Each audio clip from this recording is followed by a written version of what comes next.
Hi, okay, so now you just finished doing the thermal curls, same client, moving into the next segment. I always recommend sanitizing your hands, even though it's the same client.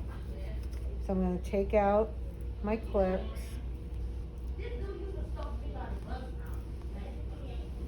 And these would go in to be disinfected.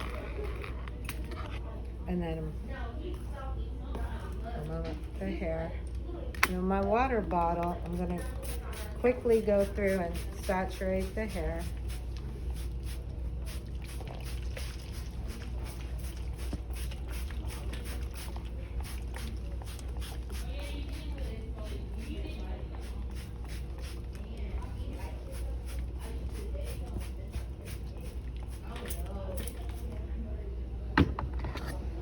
And I'm gonna do my partings,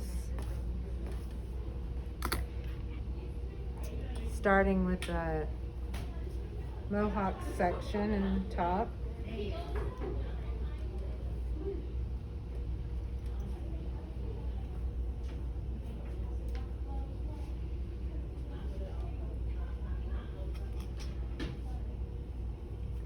And then from that mohawk, I'm going straight down from the crown to behind the ear.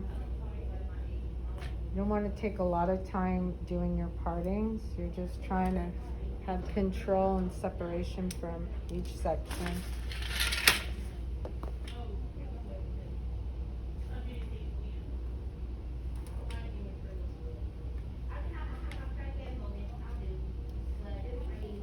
And then the back, again, I'm gonna just go in and do like a small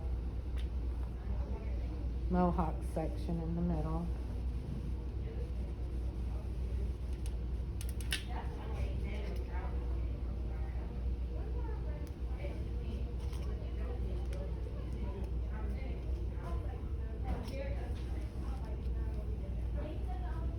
So starting here, I'm gonna do the 180 haircut. I just touched my hair.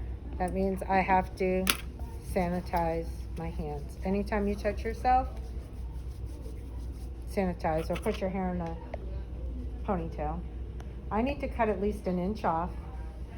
Starting anywhere in the head, I have to do an inch off.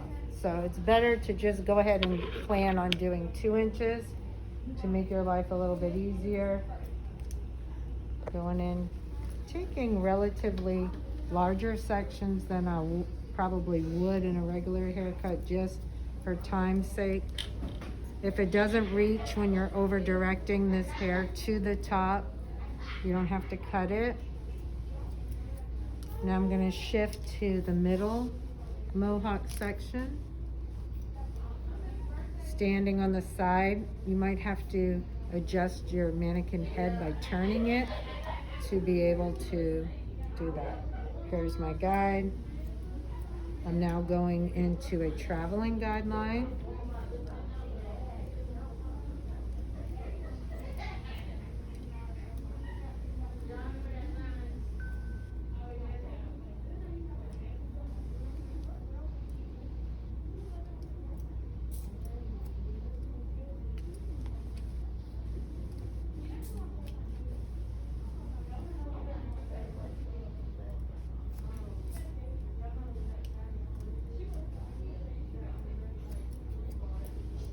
I can double check my work, cross check it, just making sure this guide is something I do want to follow. If there's any adjustments I need to make, I can go ahead and do it now.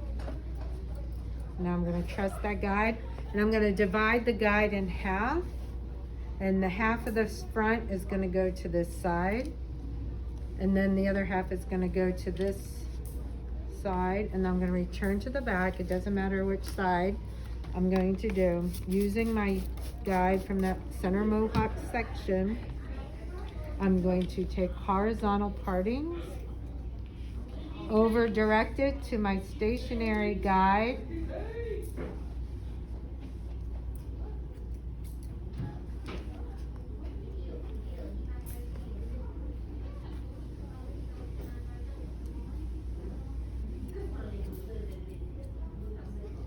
and And if it doesn't reach, I'm not gonna cut it. I will cut it at the end. I'm gonna go and do a perimeter cut. So I'm not too worried about that part of it all. Now I'm gonna go in and move all that off to the side and do the other back section. Again, using over direction, stationary guide. It's starting to dry a little bit, so I'm gonna wet it. I wanna have it like even saturation, because when I'm stretching the hair, I want it to stretch evenly. And when it's partly dry and partly wet, it won't be even. Again, if it doesn't reach, I'm not going to cut it. And as I finish cutting, I'm taking my thumb out and palming my shears, and that's a safety measure they're going to be looking for every time you're combing and not cutting, that you have your thumb out of there. I'm going to go in here and just double check that all of this blends. I got a lot of loose hairs. I don't know if you can see it here. She's shedding a lot. Okay, so now my whole back is done. I can just clip this off so it stays out of my way. I'm gonna cut one side, standing on the opposite side, taking horizontal partings, over directing it to the guide from the mohawk.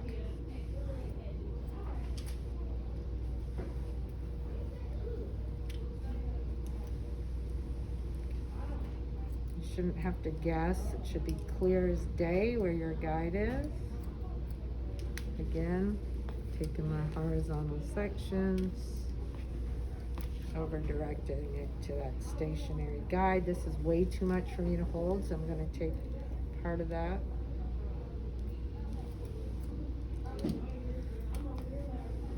Sorry, now I would have to sanitize my hands because I touched my mask. So you might want to wear a mask that doesn't slip as much as this one is.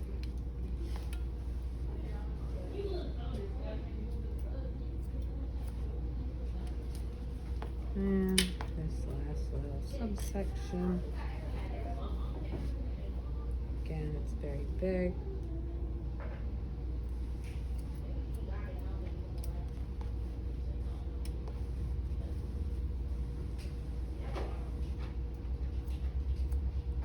Now I'm going to pin this off to the side with my clip.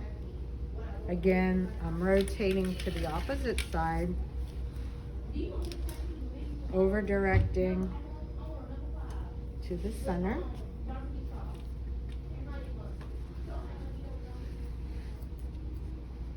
And again, moving forward, my traveling guide, it's kind of like stationary now with over direction.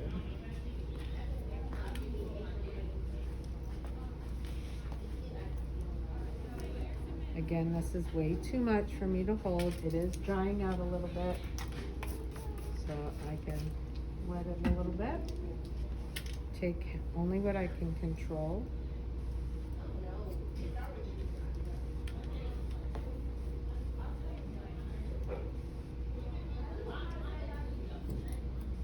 And then this last part.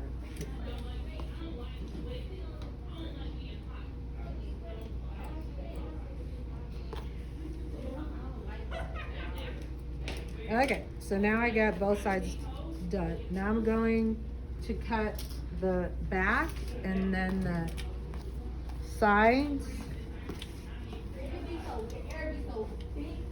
And this is where it's going to be helpful if you had a tripod or an adjustable mannequin stand that you could lift up. Otherwise, you're going to have to use ergonomics and bend your knees to be able to get in here and get this cut. So I'm going to go down And I'm going to take at least an inch off because that's what's required at stake board. If you want, you can take more than an inch.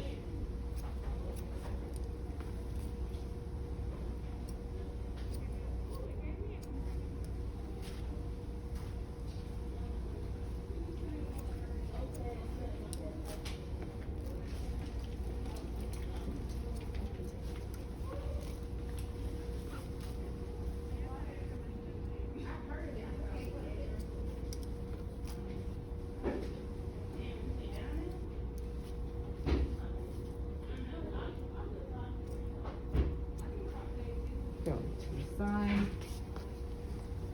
Once I start doing the front, it's going to use a razor, so it's going to be cutting some of these sides here.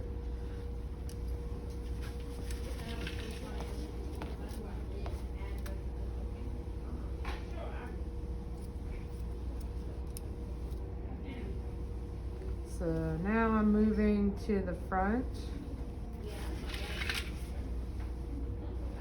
I'm going to use my feather razor. I got to make sure I have good saturation here.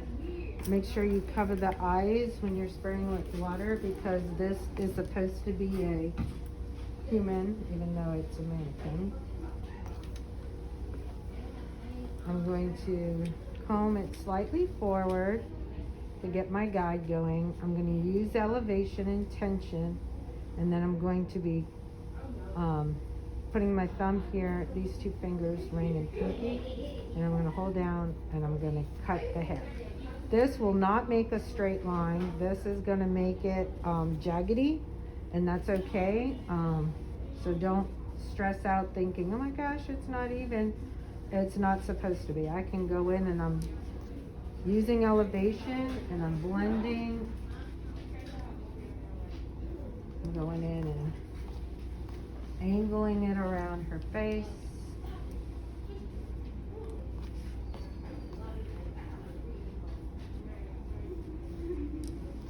And as you can see, it's going from short to long. I can over direct this.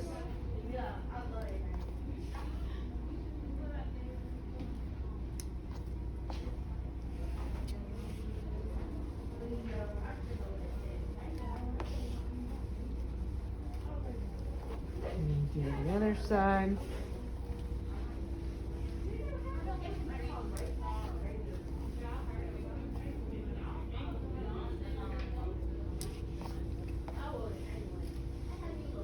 Over direction is going to help me not cut too much off these sides where it's going to look like I have a mullet. I want it to gently get longer. If I see a long piece, I can identify it and then just cut it.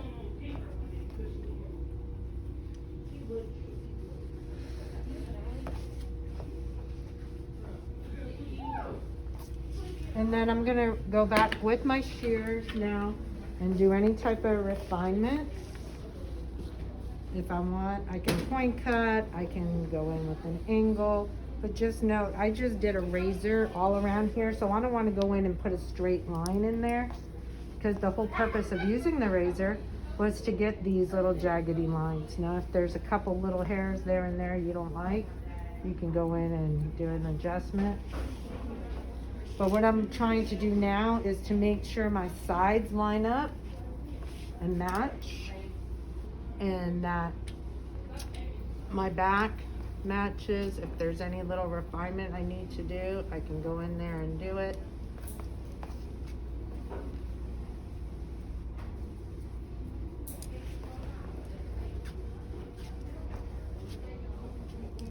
Last but not least, I'm gonna just go in here and make sure I got all my blending. If you have the time, and I can just lift up, and I just wanna make sure, you know, everything blends. There's not like a big step anywhere.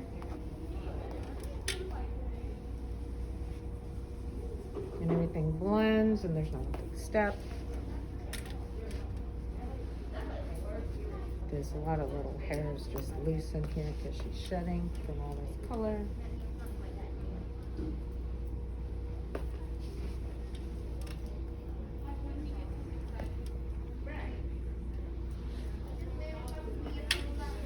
then I'm just gonna double check up here that everything blends.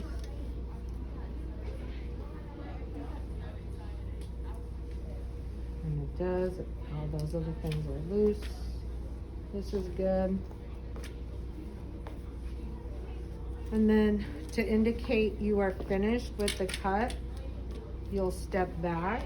I just want to make sure if you got 10 minutes left on this haircut and you step back and you didn't go back in and make adjustments, then it doesn't matter that you're super fast if the cut is not accurate.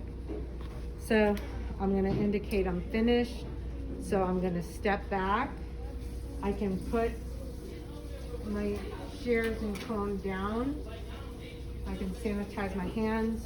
The examiner is going to come over and they're going to, well, in the past, I don't know with coronavirus, but in the past they asked for you to hand them the comb, and then you would hand them the comb, and then they would go in and check your cut.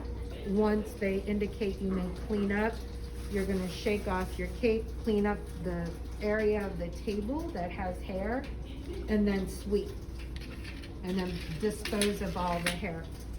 You're done with your shears and your razor. These and the combs would go into to be disinfected. And that's it.